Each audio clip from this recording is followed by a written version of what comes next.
So my name is Dave Aitel. Also working with Immunity is my coworker, Nicholas Weissman. And of course, some of the content in this slide pack is his. Myself, I'm the CTO of Immunity. We're about 5 years old now. And I'm generally responsible for sort of guiding the strategic vision of the company, trying to move us into the technology we need in the future. Likewise, we've come up with a few things that you may have purchased. Probably one of the biggest reasons you look at something like Immunity Debugger in a new light now, and a lot of the sort of research we're doing at this conference, is that thanks to the efforts of Andrew Cushman's team over there, vendors have become very aware of the security aspects of everything they do now, in particular Microsoft. Obviously, they're using it as a marketing tool and as a competitive advantage. And this wasn't true back when many of us started. I was talking earlier with Halvar about how there seems to almost be a generation gap, and that if you were a sort of youngster starting now, it'd be very difficult for you to really learn about buffer overflows because all the easy ones are sort of dead. Nonetheless, because they've invested all this money in protection mechanisms, the compiler things, all the other stuff that we talk about, we needed a new sort of strategic answer, a long-term technology guideline that would keep an attacking company, which is what Immunity does. We don't do defense, despite our name. We only do offense.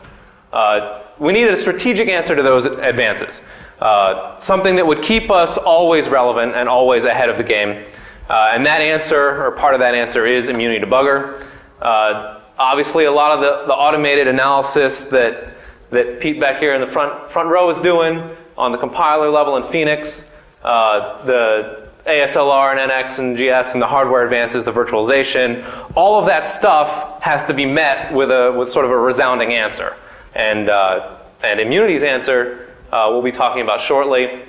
Obviously, as hackers, we operate with certain disadvantages. We don't have source code. We don't have access to the developers necessarily. We don't necessarily know the exact protocol, and there was a good talk just last hour on how to sort of reverse engineer RPC very effectively. And so a lot of the complexity that goes into something very large and very commercial then has to be figured out via painstaking research by a hacking team. And the other major disadvantage, of course, is that as a hacker, you don't just care about vulnerabilities. This isn't a score. This isn't touch football or something.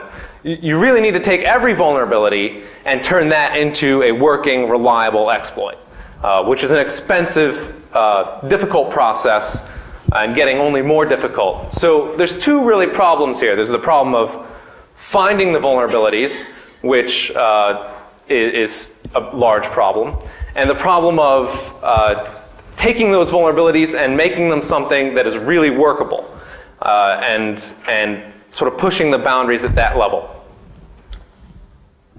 So one thing that we looked at when we started developing Immunity Debugger is what are the sort of, people call hacking an asymmetric warfare event, but in reality it is not. It's just one of those things people like to say because they've heard someone else say it. The game usually goes the person with the most money and resources. And that's not Immunity by any means. We're much smaller than even the smallest AV company. But hackers are always used to working in tightly knit, sort of small focused teams.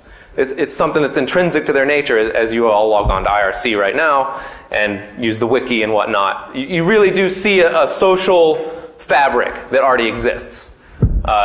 You see the fact that most hackers are generalists. They have a broad range of knowledge. They can target Unix, Cisco, and Windows equally well, hopefully. They're well-versed in web applications, and they can bring some of the aspects of that into their Windows exploitation measures. So that's another major advantage we wanted to look into. And of course, because the hackers are working among groups that are used to trading in information, they have a natural security boundary. they're not feeding the attack surfaces and attack classes back to the wider community and having them disappear. There's been sort of a extinction event in vulnerabilities recently, and much like the dinosaur event. And clearly that's resulted in a social desire to prevent the last few remaining flightless birds from disappearing. So, and this is my prediction, which is that there's a level of profound innovation happening sort of due to stress, the same way things evolve quickly when they're getting eaten by larger animals. And the hacker community has gone through a lot of, I think, rather rapid innovation. You're looking at teams that are doing strong work in analysis engines. You're looking at people learning economics and running companies in order to obtain the resources that they need to do the work they want to do. You're looking at integration of everything you do into larger tool sets.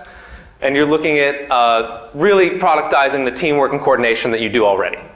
So I think these advantages are what's going to keep the hacking community ahead of the sort of defensive community for the next short future. In terms of interfaces, personally, I've used a lot of debuggers, maybe not all the debuggers, but in the Windows world, I grew up on soft ice, like many of us, and I've used GDB extensively and ADB a little bit. And of all the debuggers, this one has the best interface.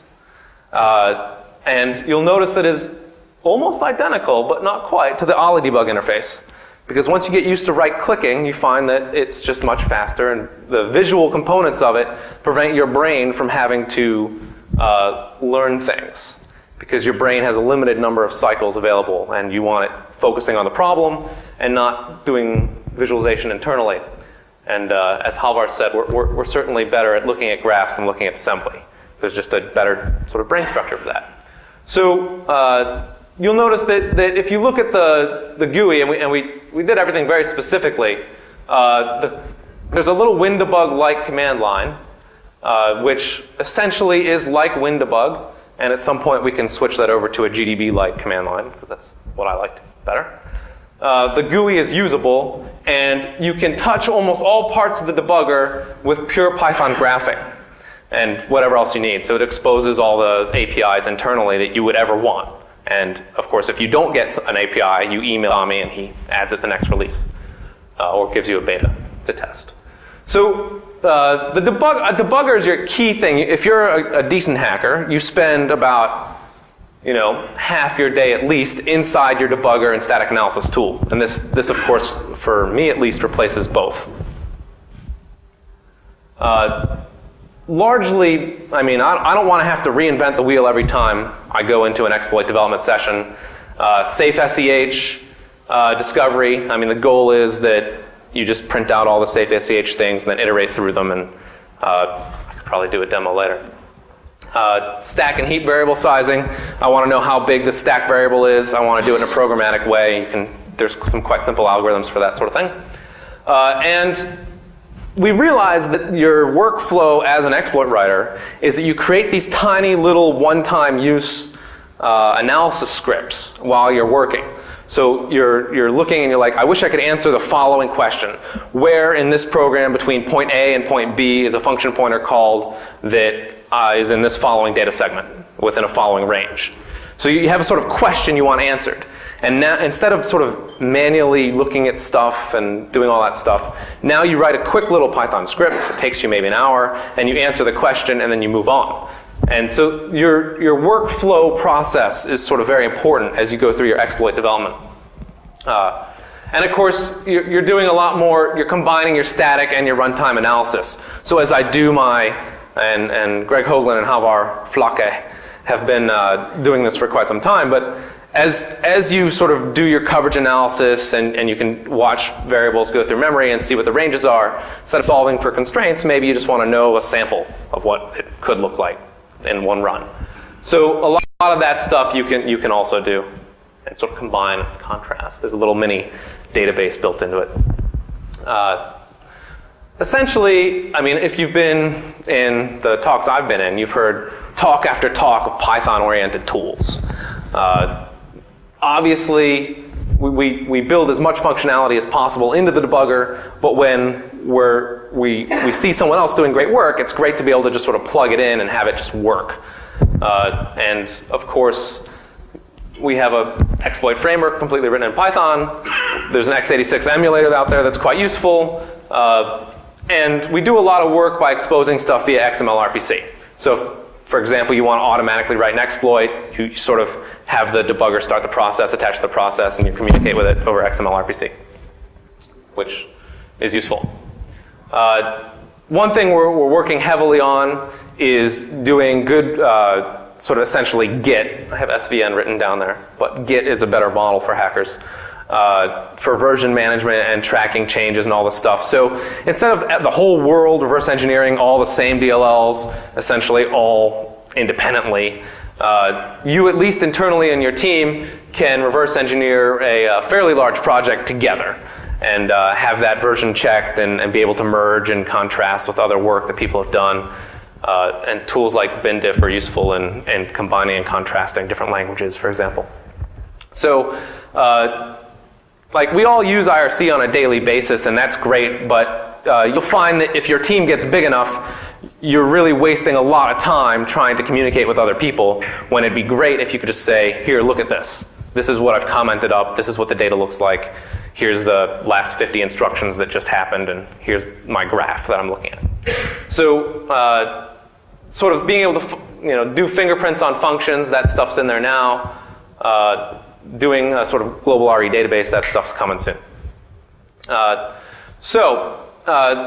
can look at Pedram Amini's or OpenRCE's sort of IDA sync tools, and I think in a year that will be your default what you do. You sort of version check in, version check out, and you're ready to go.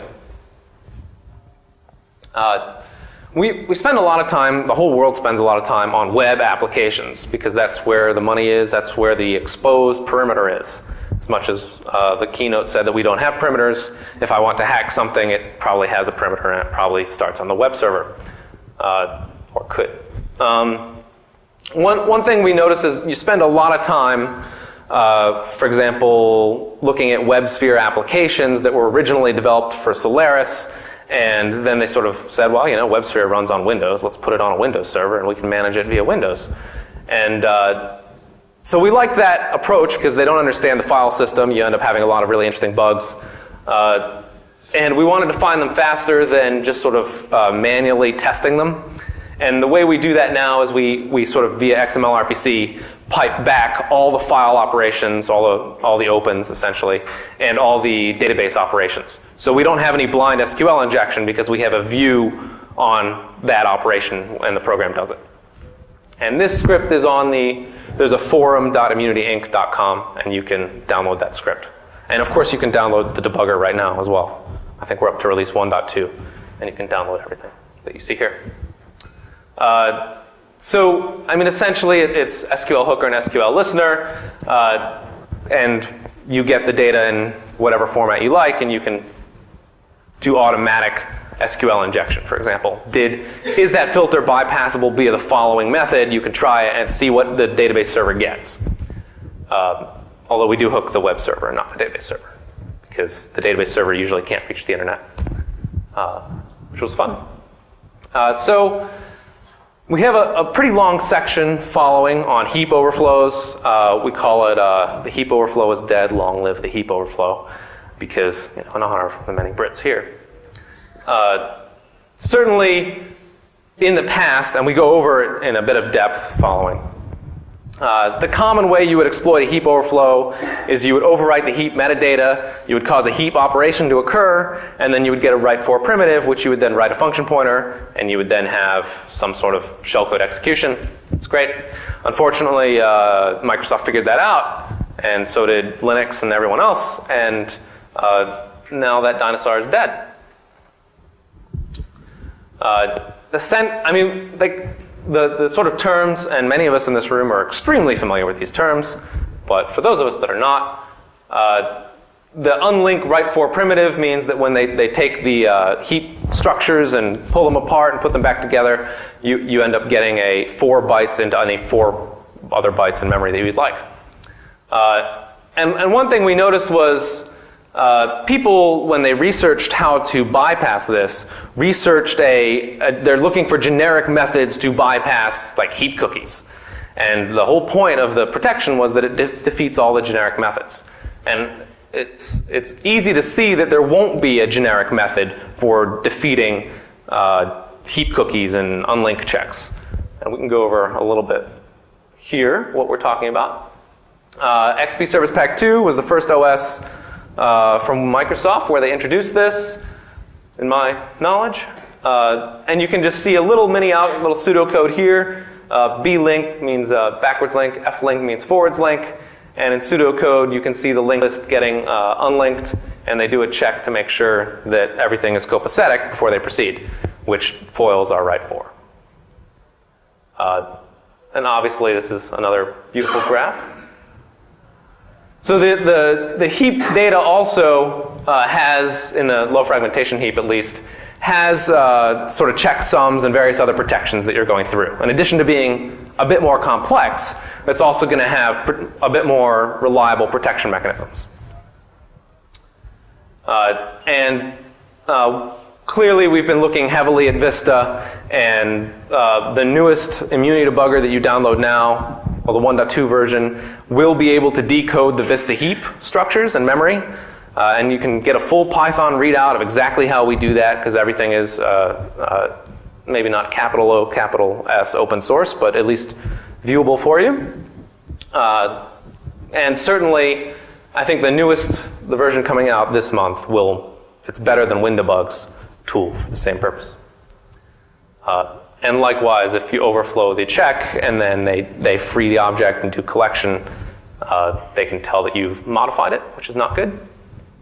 There is obviously, if you look at the general size of the problem, they have a checksum, you've corrupted it. You can defeat that by having a memory disclosure vulnerability first. And you'll start seeing hackers combine a lot of vulnerabilities to do that. But regardless, pretending we can't do that, we want to defeat the following bevy of things. And the thing that's not listed on here is the Pete and the compiler and the many consultants that have been brought into Microsoft to squash the bugs individually, and all the other sort of things like the prefast and prefix and all that other stuff. So those are sort of in the same boat. We want to solve all the problems by finding bugs they can't, and exploiting bugs they think are unexploitable or that we are reduced to scourging for.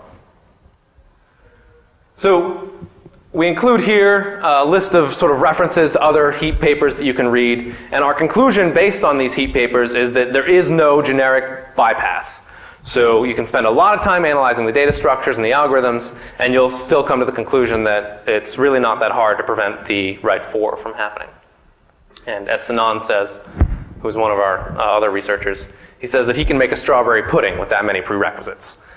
Which he means like, yeah, okay, if you have the following data structures and the following craziness, you get a write for because you know the data structures are the same. He's like, that's never going to happen. We need a better way. So what we do is we have a methodology that reliably generates application-specific write fors from heap corruption vulnerabilities. And all this good stuff is in Immunity Debugger right now, but maybe it's hard to use. That's the way it is. And you'll know that many of the good heap overflows have been very strictly controlling the heap in the past 5 years or whatever. You'll see, I know we have a list of the ones we've done, or that Nico realistically did. And so we come to the real, you can strictly control the heap, and then what is our question? And here's some examples. We use the spooler exploit against 2000, and you do like a multiple write fors to write a shellcode into memory, and then you jump to that shellcode after corrupting a pointer. It's quite a good one. We sort of define a term, a soft mem leak and a hard mem leak, and I'll go into what those are later and how we use them. And of course, all the old ones you'll see in Canvas today use write fors from the heap algorithms themselves. And this is sort of how you do that.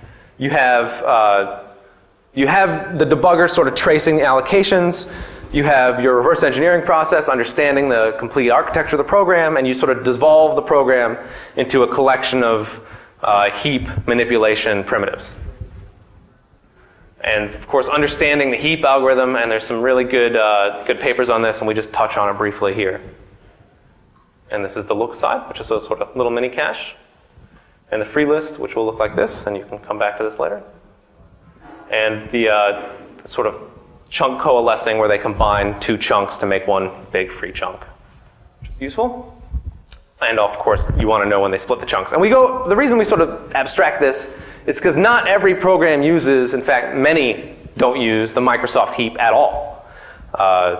Mr. Esser over there was talking about how Zend invented their own heap algorithm, which is perfectly okay. And now they've added specific checks into their heap algorithm to sort of duplicate the work that everyone else has already done in the standard heap algorithms.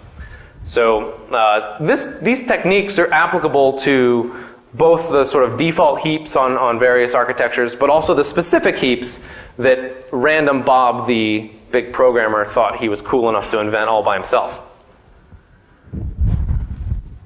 So we have, as part of our development process, and if you're looking at it from an economic standpoint, we usually invest between 1 and 6 months in writing a good heap overflow, which means we believe our heap overflows will last for the conceivable future of a product. So before the overflow, the heap is in a state. And what you see in a lot of bug track postings is people assume that the heap is in a stable state. But that heap, not even the most perfect heap overflow, is going to work on more than 80% of the machines. Because the heap on my laptop, for some reason, is always different from everyone else, and vice versa. So assuming that you have some understanding of a heap, and it's in a default state, people have connected, deconnected, the freeze, mallocs have happened. The overflow occurs, corrupts memory, and there's then a write for, and Nico has this in quotes because write for may not necessarily be a write for. Any memory access will do. Hopefully a memory write. And of course, typically we then use a function pointer, and there's some great features in Immunity Debugger for finding the function pointer that is used after you've corrupted a heap. So you corrupt the heap, you type bang func pointer, or I think pointer mod, or he named it something funny. You hit enter, and then you run the program some more, and it tells you when the next function pointer is hit. Because you really want the very next function pointer. And the way he does that is modify all the function pointers to be 1, 2, 3, 4, and then wait till the access violation happens. Which is simplistic but good. And of course, you also have to survive your payload running. And in Windows, this is exceptionally hard because many of the APIs use a or the heap you're corrupting. So lately, we've had a similar level of success by corrupting cryptographic tokens instead of doing function pointers. And this is us trying to defeat the dep and the NX bits. Because sometimes all you want to do is make an X box or an S box turn into a bad S box, something perhaps a bit more trivial, crackable, and then log in. Because if I can log in, I can log in. And I don't have to worry about dep. So that's certainly one angle that I think you're going to see a lot more of in the future. And I believe David Litchfield's giving a talk on that tomorrow. Sort of. So assuming you understand the algorithm, the first step of any heap overflow is to fill the heap holes. And we have a cute little animation here and a little vulnerable function. And this, in effect, is the exchange X-link state vulnerability done right. You can make it quite reliable. So assuming that the free list has there's a chunk missing out of the contiguous chunks. It's a little bit fragmented. And then you do allocate, and then you fill that in, and you do another allocate, and it'll allocate it from the end of the memory section. You do your overwrite, and you've overwritten something that you have no idea how big is and what it has. So in terms of predictability, you have really none. But in the past, and in many cases, if you look at sort of advisories in, like my old paper, we ignored this whole problem. So in order to solve this problem, to make the heap overflow predictable, we need to find one of two kinds of memory leaks, which is I want to be able to tell the program to allocate memory and not free it. And I can do that either in a hard way, which means typically it's a bug in the program. This is the sort of thing that programmers are really looking for, which is something that will remain allocated forever, essentially. They've lost it. And the other thing is a soft memory leak. And these are much easier to find, almost as useful. Often they have a timeout that restricts you. So on this, like if you're hacking China or something, then your exploit will fail because you timed out and it got free. But assuming you're not, memory leaks that are often there because you just connected multiple times. So I know that I can fill up memory just by connecting 15 times. And if you're looking for hard memory leaks, the typical one is when they raise exceptions and they just forget to free memory. And this is the sort of very primitive abstraction of what the vulnerability was. You would say, I want you to allocate 400 hex bytes, and then you would say, here's the last one, and it'll free that. So given that we devolve the algorithm into just allocate and free, allocate and free. And we make, I think, 3 connections, and in 2 of them we allocate, and the other one we free. So we empty the data, and this realistically is very specific to the Microsoft one, but works just as well, slightly differently to the sort of proprietary allocators you'll see in all sorts of software. So this is what we really want to do. We want a mem leak, and we want to fill that little chunk, and we know exactly how big we want that mem leak to be, so we want to be able to specify the memory size. We then want to let them allocate twice and then do the overflow.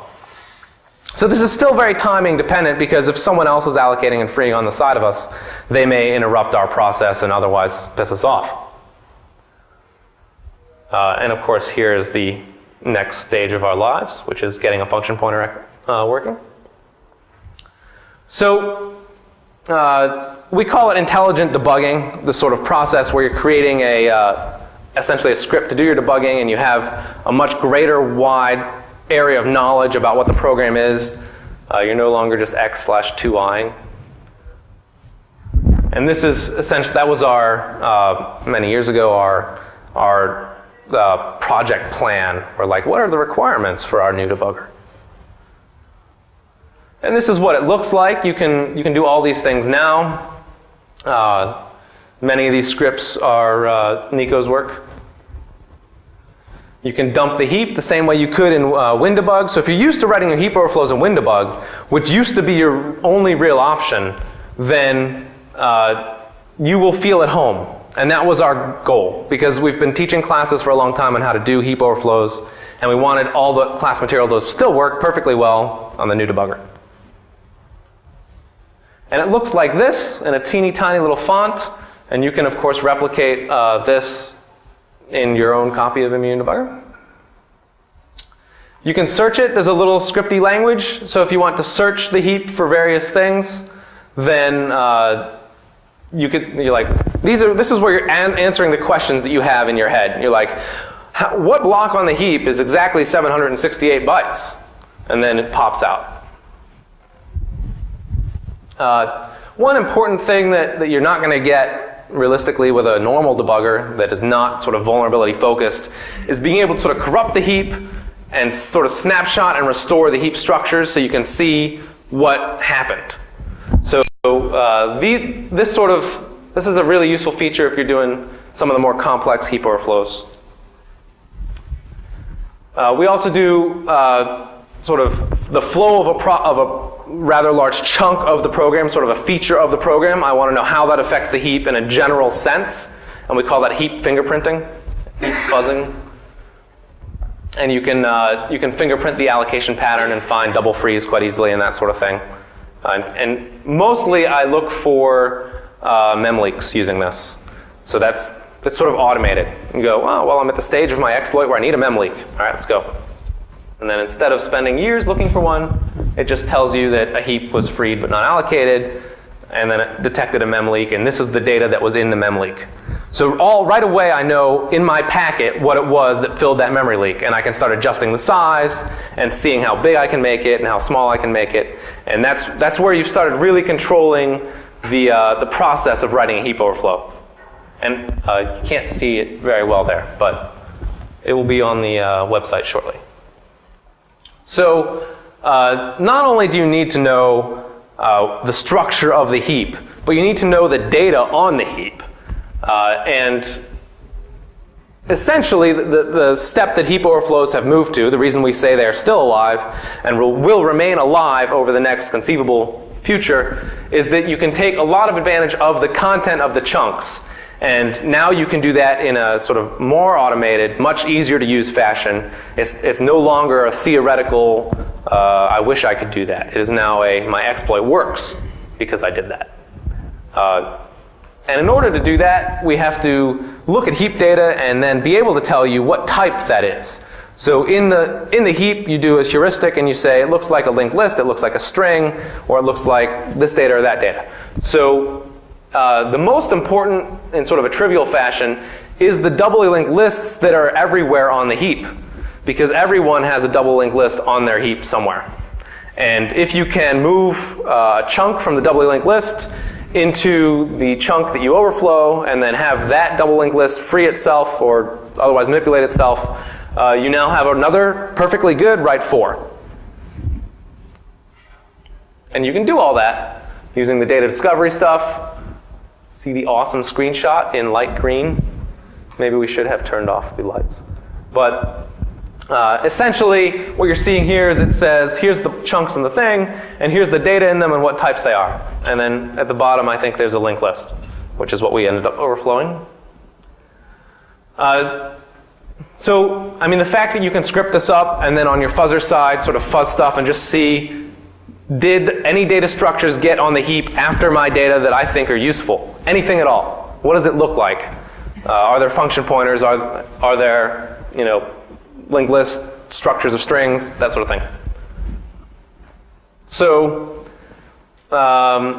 yeah, a lot of the stuff that we talk about here sounds very easy in theory, and then you end up going to do it, and it takes you 6 months, which may be an investment you can make, and it may not be an investment you can make. And you start seeing a sort of drop off of the people who can invest that kind of time and energy into writing one heap overflow, which is okay with me, but speaks poorly for the future. So we tried to automate some of that, the heap layout creation, the heap filling, the memory leak finding, and we have that, call it fuzzing the heap. So you can ask the questions like, I'm in a chunk, tell me what is in the other chunks near me, and that sort of thing. And maybe try something else and tell me again. And once I get a different answer, that might be worth manual analysis. So, and again, this stuff's all freely available and easy to use, I think. And if you have any questions, we have a forum where people answer you 24 hours a day. And this is sort of what it looks like. You see that he's checking a chunk and tells you what's up.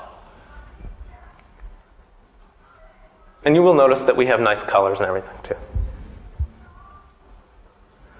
So, let's say that, for example, you had an overflow in Internet Explorer or LSASS or Exchange or, I don't know, you pick something big.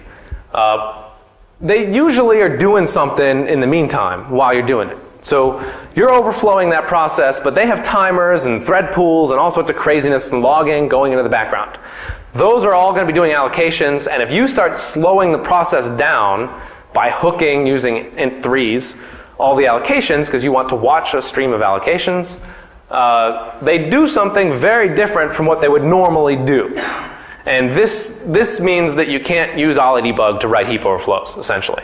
Because OllyDebug uses up all the CPU, and that means that the process does something completely differently under the memory allocations than it would normally do, which means your exploit only works when OllyDebug is attached, which is not what you want.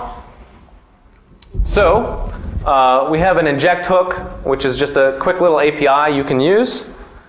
And it maps some memory in the process, adds a little, sort of creates a little function in the process that it will then call into.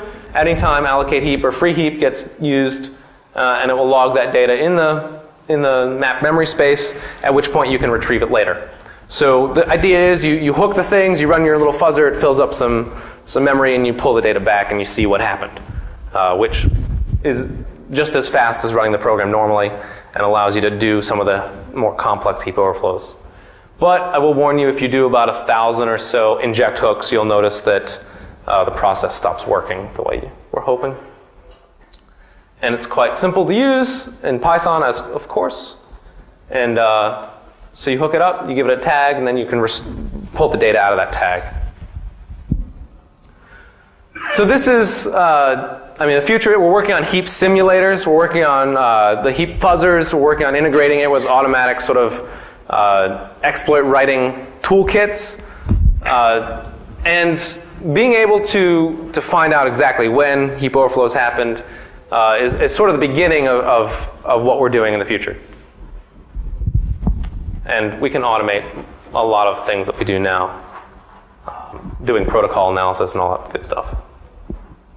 So here's where we are, and where we are today hopefully is not where we're going to be tomorrow.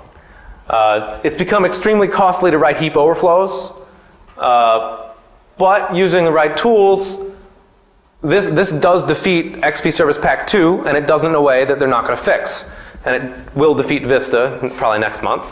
And it'll take on 2003 SP2 as well. So these techniques work, and you can download the debugger for free, and then you can learn how to write overflows, which is fun. And of course, on older Windows platforms, it will generate a reliable heap overflow much, much faster. So if you're looking at Windows 2000 or for whatever reason NT4 or a custom allocator that doesn't have protections, this is going to help you 100 times more than what you're doing before.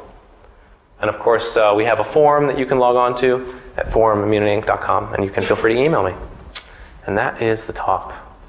And we have, I don't have a demo, but I do have a copy of it running in the background. So if anyone needs a particular question, maybe I can answer it in an actual debugger. Does anyone have any questions? Rich, how you doing?